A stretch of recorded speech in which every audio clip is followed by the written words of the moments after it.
وبركاته. بسم الله الرحمن الرحيم. الحمد لله رب العالمين، وبه نستعين، والعاقبة للمتقين، ولا عدوان إلا على الظالمين. اللهم صل وسلم وبارك على سيدنا وحبيبنا وشفيعنا وقرة عيننا محمد وعلى آله وصحبه أجمعين. أعوذ بالله من الشيطان الرجيم. قالوا يا صالح قد كنت فينا مرجوا قبل هذا، أتنهانا أن نعبد ما يعبد آباؤنا وإننا لفي شك مما تدعونا إليه مريب. قالوا, maka mereka berkata, siapa mereka ini? Kaum Samud. Kaum Samud. Qalu ya Salih qad kunta marjuwan qabla hadha. Mereka berkata, wahai Salih, sebelum ini kami harapkan kepada engkau. Qalu ya Salih qad kunta fina marjuwan. Kau selama ini adalah harapan kami untuk pimpin kaum Samud ini. Qalu qad kunta fina marjuwan qabla hadha. Engkaulah harapan kami. Sebab apa harapan? Sebab Nabi, sebab para Nabi ini Allah bekalkan mereka dengan sifat-sifat kesempurnaan sebagai manusia. Tak berdusta, bijak. Jadi qalu ya Salih, mereka berkata, wahai Salih, sebelum ini kau ada harapan kaum Samud ini. Kaulah harapan kami untuk pimpin kami. Kau harapan kami. Sebab apa? Para nabi ini benar, tidak berdusta dan berbicara, bijak berfikir, baik pergaulan dengan manusia lain. Sebab para nabi ini, mereka memiliki, Allah anugerahkan kepada mereka segala sifat-sifat kesempurnaan sebagai seorang manusia. Sebagai manusia mereka tahu kesempurnaan manusia ini ada pada para nabi. Sebab itu para nabi tak bisa sifat wajib bagi nabi: siddiq, amanah, tabligh, fatanah. Amanahnya, benarnya, semua ada. Jadi kaum Samud kata, qalu ya Salih qad kunta marjuwan fi. Sebelum ini engkaulah harapan kami. Engkau jujur dalam bicara, engkau amanah dalam perbuatan, baik pergaulanmu dengan masyarakat, sempurna akalmu dalam takdir. Jadi kami harapkan engkau, wahai Salih, qabla hadha. Tapi harapan kami rupanya sia-sia. Kami selama ini, wahai Salih, harapkan kamu untuk pimpin kaum Samud ini. Tapi harapan kami sia-sia. Sebab apa? Alasannya apa? Sebab ini juga berlaku kepada Rasulullah SAW. Sebab apa?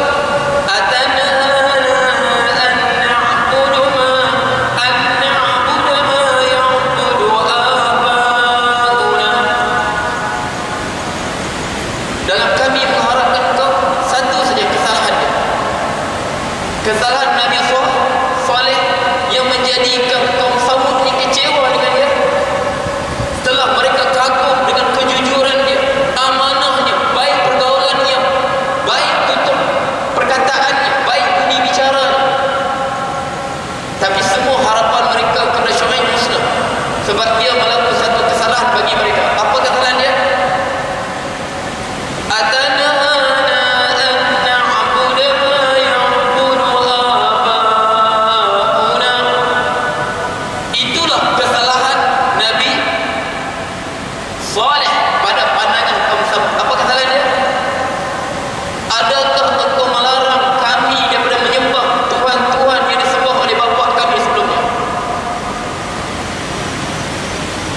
Cuba tengok Allah dalam ayat.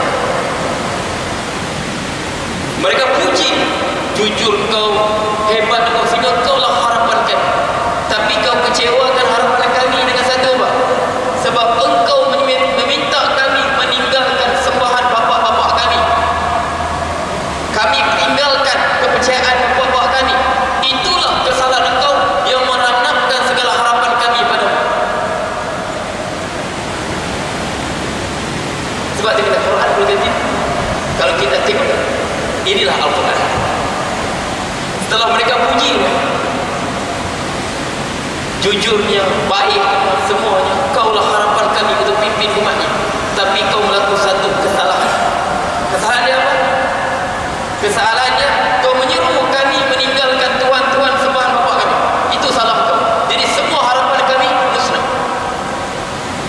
Sedangkan kemuncak kebaikan Nabi Saleh alaihissalam pada mentauhidkan Allah. Akhlak Nabi Saleh tunjukkan kepada mereka tadi adalah kesan pada mentauhidkan Allah Subhanahu wa taala. Sebab Rasulullah sallallahu alaihi wasallam sendiri. Cuba kita bayangkan Rasulullah sendiri. Selama 40 tahun dia disanjung dalam kaum Quraisy. Sebab itu suatu Raja Rom, Rasulullah hantar surat kepada Raja Rom, tanya tentang siapa Muhammad ini. Rasulullah hantar surat minta Raja Rom beriman. Sebab dakwah Rasulullah berbagai.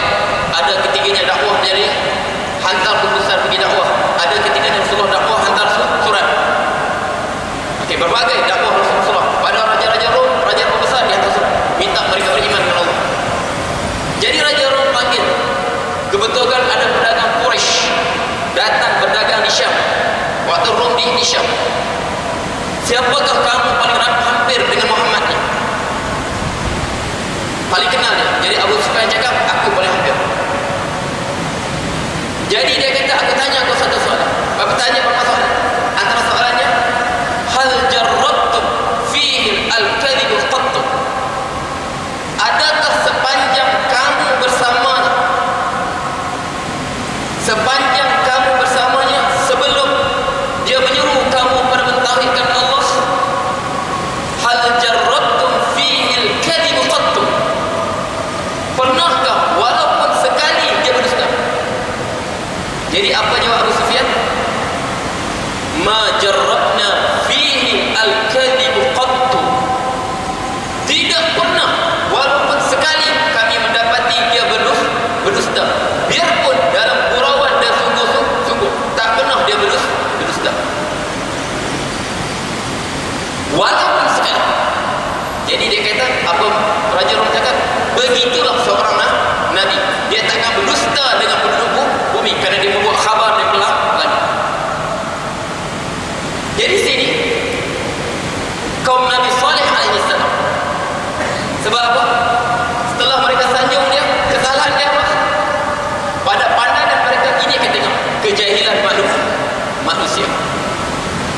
Qalu ya Salih qad kunta fina marjuwan qabla hadha atanhana an na'budu ma ya'budu aba'una.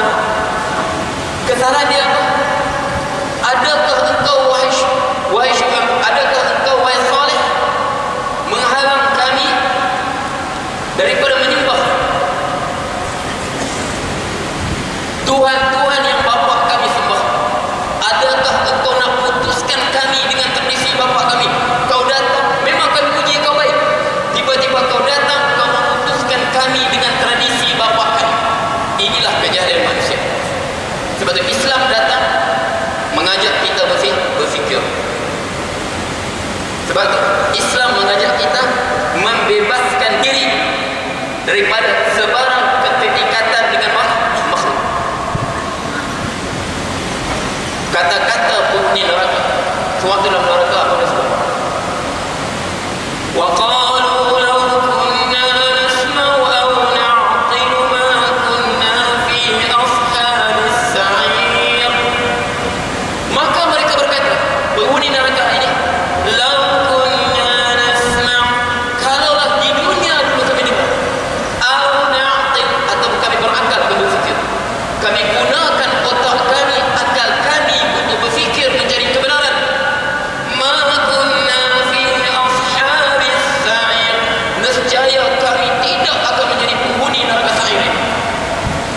Sebab itu Islam datang untuk kita membebaskan diri kita daripada keterikatan dengan makhluk, benar-benar mengabdikan diri kepada Allah.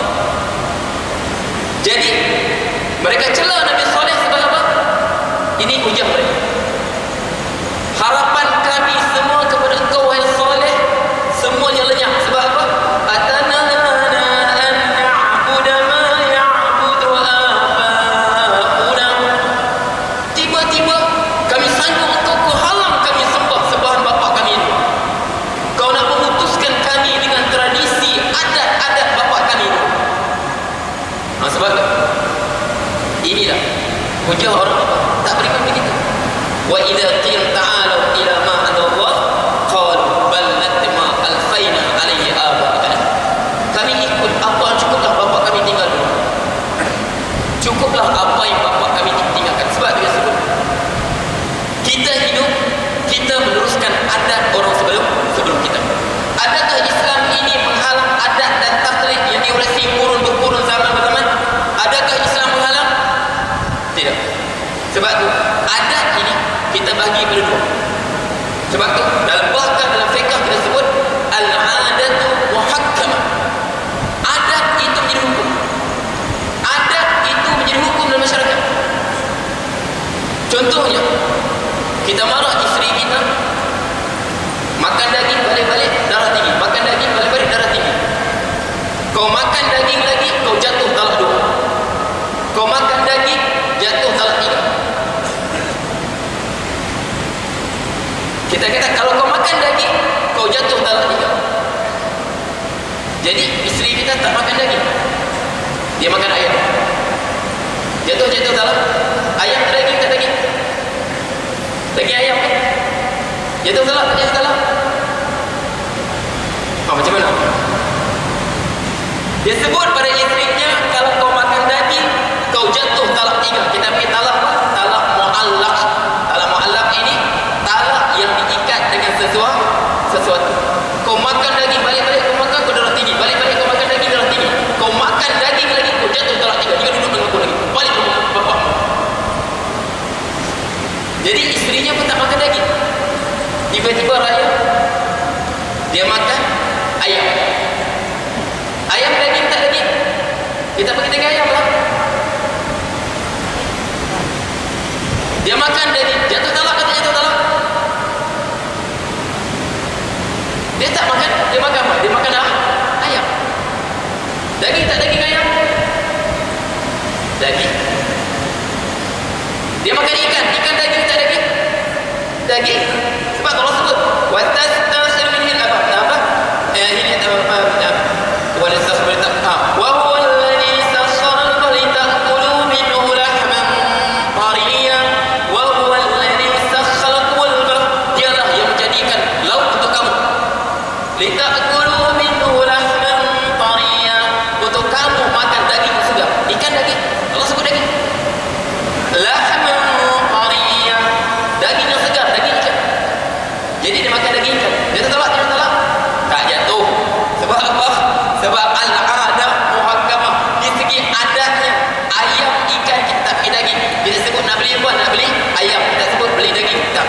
Sebab apa sebut daging, dia merujuk lembu, kambing, kerbau saja. Sebab itu adat. Setengah adat kita jadikan sebagai sumber untuk kita keluarkan hukum. Banyak tu adat dijadikan sumber sebagai hukum. Okey. Tapi sebenarnya ada dua adat. Satu kita sebut al-adah as-salihah, adat yang salih. Adat ini boleh kita ikut. Adat macam mana? Contoh, macam kita adat setiap hari raya mesti buat buras. Mesti buat buras. Tak apa-apa lah, tak ada masalah. Rasulullah bukan hari raya buat buras. Kenapa kita buat buras? Tak ada masalah, itu adat kita. Setiap hari raya mesti masak lekuk lah, tak ada masalah. Itu adat yang lain. Bahkan adatnya berbeza adat ni. Selagi mana adat tersebut tidak bertentangan dengan syarak, tak ada masalah. Amalkanlah. Sebab itu kan pernah saya jumpa dulu saya belajar dulu. Okay, dia ada adat orang Macedonia, orang Balkan ni, negara Balkan macam Macedonia, Kosovo, Bosnia. Okey, Albania ini kita panggil negara Balkan. Mereka kebanyakan mereka bermazhab Hanafi. Sebab mereka Islam suatu zaman kerajaan Islam Utsmani. Jadi adat mereka. Jadi saya pergi ziarah mereka. Sampai di hidang teh. Minum teh sampai. Jadi saya cukuplah, lama sudah, nak balik sudah. Tunggu sekejap, di hidang teh lagi. Adat dia, adat orang Balkan ni. Kita ziarah mereka 2 kali hidang teh. Pertama, kita masuk, meraih dan kita masuk. Kedua, waktu kita nak balik, kita sebut nak balik, kena minum teh sekali lagi. Sebab apa? Penghargaan kita ziarah mereka. Kalau kita kurang ajar nak, wah, memang kau gembira aku balik lah, nak minum teh lagi. Okey, sebab tu kita kata apa? Ini adat, tak masalah, hidang teh hidang lah. Bukan dia bertentangan dengan syarak. Itu adat. Tambah adat orang Arab. Adat orang Arab kampung yang Badui, yang tinggal di kawasan kampung-kampung. Adat mereka lagi sadis. Mereka biasanya berbuat rumah, mereka tutup dengan pagar. Dia buat dengan tembok, batu-batu tu. Dalam betul-betul rumah mereka tengah ni, di luarnya ada kebun-kebun buah-buah zaitun. Sebab tu adat mereka ni, adat orang Arab kampung ni, bukan Arab bandar ni, bukan Arab munafik ni, Arab kampung tu. Okay. Sekarang Arab apa-apa bergaduh sama sendiri, ini sama kerja bergaduh sendiri. Ini Arab kampung. Kalau kita ziarah mereka, jangan sekali-kali masuk kawasan kebun mereka. Kebun dia luas, kebun dia mungkin 2 ekar, 3 ekar. Dia akan kebun dia akan buat pagar dengan batu, susun batu. Tengah tu ada pokok zaitun. Rumah dia tengah tu. Kita ada hajat dengan dia, kita panggil dia keluar. Panggil dia, Abu Muhammad. Ya Abu Muhammad, panggil keluar. Kadang-kadang dia saja tak jawab. Dia saja tak jawab. Supaya apa? Kita masuk pagar dia. Masuk pagar dia, kali keluar. Sebab kita dianggap tetamu kepada dia. Apabila anggap tetamu kepada dia, dia sembelih kambing seekor, dia masak kami, tunggu kami siap makan, baru kita boleh balik. Kalau kita masuk jam 8, jam 11 baru boleh balik. Tunggu kami masak. Kalau tidak, ini aib bagi dia. Sebab dia apa? Masuk pasal rumah dia, kerana dia sengaja, dia ketapuk saja. Kita panggil Abu Muhammad, tak mau keluar. Tak bunyi. Kita masuk cari, pergi masuk rumahnya, dia tutup pintu. Al-yawm anta dhaifan indi, hari ini kau tetamu aku. Alamat apa? Terpaksalah kita cancel semua program kita hari ini. Dia start masalah jam 8, jam 11 masak. Kami pernah sekali saya terkenal, dia masak pakai bawah apa? Buah tanah. Ini adat. Bertentang tak? Tak bertentang. Sebab termasuk meraihkan tetamu. Tak ada masalah, amalkan adat. Jadi kita nak fahamkan adat dia. Okey. Tapi adat apa? Kalau adat kami sakit-sakit, berembuk-embuk, itu adat apa? Kalau sakit, mesti bernenek-nenek. Mesti apa? Letak padi-padi bernenek-nenek untuk sembuh sakit. Adat kami kalau sakit ini mesti letak makanan baru lepas ke laut. Ini adat apa? Ini al-adat al-fasidah. Kenapa? Dia bertentangan dengan Al-Quran. Sebab tu Islam datang bukan untuk menadak. Pakailah. Rasulullah tak pakai sarung macam kita pakai. Tapi ini adat ni kita pakailah. Asalkan tutup orang. Sebab tu adat ni. Tapi mereka tadi hujah mereka. Mereka celah Nabi Saleh alaihissalam sebab apa? Atanahana an na'budu ma ya'budu aba'una. Kau nak memisahkan kami pada tradisi kaum kita. Sedangkan tauhid pada Allah lah yang menghasilkan kemuliaan pada akhlak Nabi Saleh alaihissalam. Jadi cukup sekadar. Aku qawli hadza wa astaghfirullah li wa lakum wa billahi taufiq. Wassalamu alaikum